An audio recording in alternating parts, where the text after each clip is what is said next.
Hello' everyone, কি খবৰ? ভালনে আপোনালোকৰ? আশা কৰোঁ সকলোৰে খবৰ ভাল নিশ্চয়। আৰু ৰাতিপুৱা সকলো কাম বনখিনি কৰি মেলি চিধা আহিলোঁ পাকঘৰলৈ। আৰু এতিয়া আহি চাহ দিয়া কামত ব্যস্ত হৈ আছোঁ। যোৱাকালি অকণমান পাঠ পঢ়িছিলোঁ যে ভিডিঅ'টো আপলোড হওঁতে একেবাৰে ৰাতিপুৱাই হৈ গ'ল।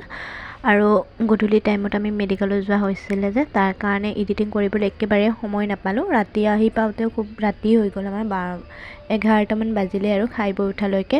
গতিকে ভিডিঅ' কাইলৈ আপলোড দিব নোৱাৰিলোঁ 6 বজাৰ ভিডিঅ'টো, আৰু তেনেকৈয়ে থাকি গ'ল। আৰু আজি ৰাতিপুৱা আপলোড দিলোঁ। আশা কৰোঁ আপোনালোকে ভিডিঅ'টো শেষলৈকে চাব। আৰু আজিৰ ভিডিঅ'টোত এটা নতুন বস্তু বনাম বুলি ভাবিছিলোঁ। গতিকে কি কৰোঁ কি নকৰোঁ, কিনো নতুন বস্তু বনাওঁ, সেইখিনি আপোনালোকে যদি জানিব বিচাৰে তেতিয়াহ'লে ভিডিঅ'টো শেষলৈকে চাই যাব। তাক ঔষধখিনি খাবলৈ দি পঠালোঁ। আৰু এইফালে মই চাহখিনি খাই লওঁ, কাৰণ তাকো চাহ দিব লাগিব। আৰু ঔষধটো খোৱাৰ প্ৰায় 5-10 মিনিট পিছত তাক চাহখিনি খাবলৈকে দিলোঁ। আৰু এতিয়া যোৱাকালি যে পুথি পঢ়িছিলোঁ, পুথি পঢ়াৰ পাছত এয়া মানে গোটেইখিনি ইয়াতে আছিলে। আসনখিনি আজি পেলাই দিওঁ, কাৰণ যোৱাকালিতো সময় নাপালোঁ, আপোনালোকে ভিডিঅ'টোত গমেই পাইছে। গতিকে এতিয়া এইখিনি চাফা চুফা কৰি লওঁ। সকলোখিনি চাফা চুফা কৰি ল'লোঁ। আনফালে আৰু ল'ৰাই টিফিন বক্সটো কেমেৰাৰ আগতে থৈ দিছিলে, যোৱাকালি ওলাইছিলোঁ যে। আৰু এতিয়া আহিলোঁ পাকঘৰলৈ কিবা এটা বনাওঁ বুলি। গতিকে আজি বহু সৰুতে খাইছিলোঁ এই পিঠাটো, আৰু আজি বনাবলৈকে চেষ্টা কৰিলোঁ। কাৰণ যেতিয়া মই কলপাতত দিয়া পিঠাটো খাইছিলোঁ তেতিয়া বহুতেই সৰু আছিলোঁ, আৰু মাহঁতে বনাইছিলে, আমি চাই আছিলোঁ। গতিকে আজি মই নিজে বনাম, কেনেকুৱা হয় নাজানো। শেষলৈকে ভিডিঅ'টো চাবচোন আপোনালোকেও। এই পিঠাটো বনাবলৈকে বেলেগ বস্তু একো প্ৰয়োজন নাই, কেৱল আপোনালোকৰ পিঠাগুড়ি বা আটা লগতে কল হ'লেই হ'ল। এইখিনিৰে এই পিঠাটো বনাব পাৰি।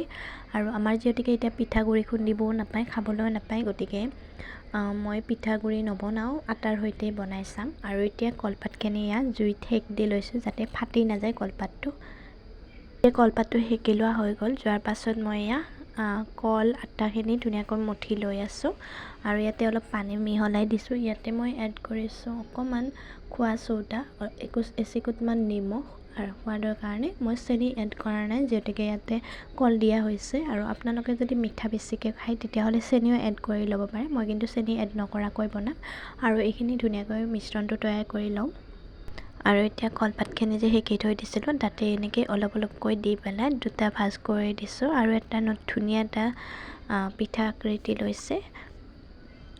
তো তেনেকৈ আপোনালোকেও বনাব পাৰে একেবাৰে সহজ পদ্ধতিত। এয়া মোৰ 6টা কলপাতত দিয়া পিঠা ৰেডি হৈ গ'ল। আৰু এইখিনি এতিয়া গৰম কৰিব লাগিব, তাৰ কাৰণে মই তাৱাখন গৰম কৰি লওঁ। আনফালে আৰু গাখীৰখিনি দিছিলে, একেবাৰে গাখীৰখিনিও পগাই লওঁ। এটা গাখীৰৰ টিপছ আপোনালোকে জানেনে? টিপছ এটা দি দিওঁ বাৰু।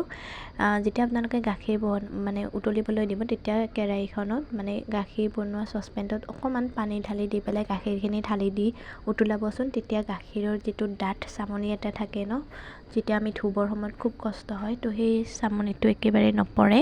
তো তেনেকৈ এবাৰ ট্ৰাই কৰি চাব। মই আজিকালি সেইটো ট্ৰাই কৰি চাওঁ, ময়ো ফেচবুকতে পাইছিলোঁ ভিডিঅ'ত।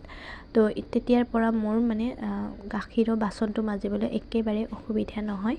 আৰু এতিয়া পিঠাখিনি ধুনীয়াকৈ ভাজি লওঁ। আৰু এতিয়া মোৰ কলপাতত দিয়া পিঠা ৰেডি।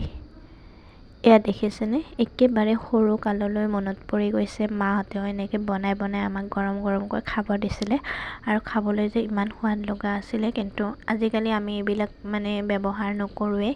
কিন্তু আজি মোৰ মন গ'ল সৰুকালৰ এনেকৈ পিঠাটো বনাই খাবলৈকে, সেয়েহে মন যোৱাত এইখিনি কৰিলোঁ। আৰু সঁচাকৈ খাবলৈ খুব সোৱাদ লগা হৈছিলে। তো আপোনালোকে যদি এনেদৰে খাব বিচাৰে তেতিয়াহ'লে খাব পাৰিব। পিঠাগুড়ি নহ'লেও কথা নাই, আপোনালোকে আটাৰেও বনাব পাৰে। আৰু মই 6টা বনালোঁ। আৰু এতিয়া মোৰ কলপাতত দিয়া পিঠা ৰেডি। এতিয়া আমাৰ কলপাতত দিয়া পিঠা খোৱা হৈ গ'ল। আৰু মই এতিয়া দুপৰীয়াৰ কাৰণে ভাতৰ যোগাৰ কৰি আছোঁ। ৰঙালাও খাই কোনে কোনে ভাল পায় বাৰু? আমাৰ কিন্তু খুবেই চলে ৰঙালাওটো। আৰু আজি লৈ আহিছে, কাটিবলৈ কিন্তু খুব অশান্তি লাগে। এয়া মই কাটি আছোঁ। এতিয়া মই কটা মেলা কামখিনি শেষ হৈ গ'ল। এতিয়া বনাই আছোঁ, আনফালে ভাতো বহাই দিছোঁ।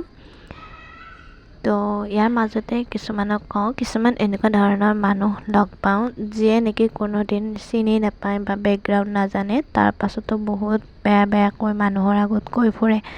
এই প্ৰজাতিৰ মানুহটোক সঁচাকৈ মই বহুতেই বেয়া পাওঁ। কাৰণ যি ক'ব লগা থাকে মোৰ আগত ক'ব, বেলেগৰ আগত গাই ফুৰি কিবা লাভ আছে জানো? কি যে পায় নহয় এই এচাম মানুহৰ কাৰণে।